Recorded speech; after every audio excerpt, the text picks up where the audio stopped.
दोस्तों, बांग्लादेश के संसदीय इलेक्शन का रिजल्ट आ गया।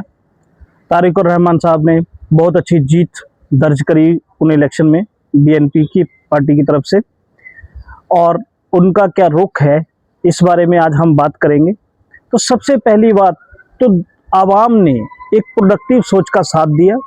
बेशक वो 15-17 साल से बाहर रह रहे थे, उसके बाद वो बांग्लादेश आए और उनकी पीछे से उनकी माँ खालिदा जिया का भी निधन हो गया।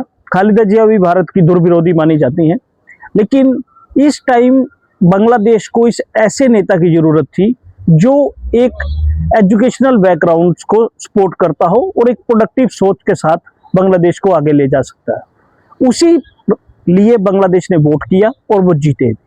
हम बधाई देते हैं पूरी की पूरी बांग्लादेश की आवाम को जिन्होंने तारिकुर रहमान साहब को चुना। और इनके जीतने के कारण क्या रहे? सबसे बड़ी बात, इन्होंने हमेशा कहा कि बांग्लादेश एक डेमोक्रेट स्टेट्स की तरफ जाना चाहिए और सबका साथ लेके हमें चलना चाहिए। जनरली बांग्लादेश में जो महिलाओं का रेशियो है वो पुरुषों की रेशियो में ज़्यादा है।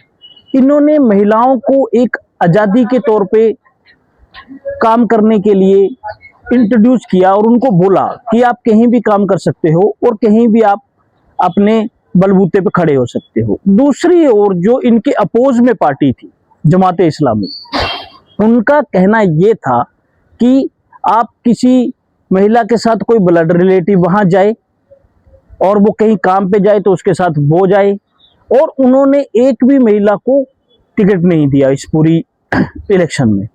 तो महिला विरोधी एक मानसिकता जो जमाते इस्लामी की थी वो भी उसकी हार के मुख्य कारण रहा।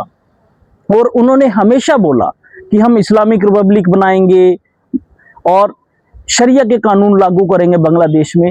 तो आवाम जो है वो इस तरह के कॉमनल मुद्दों को लेके नहीं चल सकती। आवाम को शांति चाहिए और सबको, समाज को साथ लेके उनको चलना पड़ेगा।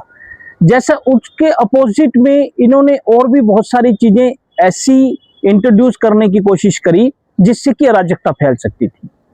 और अलग अलग जो एजुकेशन सेक्टर में है उसमें भी इन्होंने वीकनेस हो जाती अगर इस जमात इस्लामी पावर में आ जाती। तो अच्छा हुआ कि इनको जनता ने नकारा और बीएनपी को मौका दिया। लेकिन बीएनपी के भी आगे क्या रिश्ते रहते हैं पड़ोसी मुल्कों के साथ वो तो बाद में देखा जाएगा, लेकिन उन्होंने हमेशा बांग्लादेश फर्स्ट का नारा दिया, इसके साथ ही वो चल रहे हैं। और अच्छी बात यह है कि उनका एक एजुकेशनल बैकग्राउंड है बहुत अच्छा, और उसके बेसिस पे वो राजनीति कर रहे हैं। ऐसा नहीं है कि वो अभी के अभी राजनीति में आए, वो बाहर से भी बीएनपी के बहुत सारे जलसों में ऑनलाइन माध्यम से अपने स्पीचेस देते रह गए हैं और उन्हें सराहा गया है। और भी बहुत सारे काम उन्होंने किए हैं बांग्लादेश की इस अध्यक्ष बनने से पहले, जो कि उनकी इमेज के ऊपर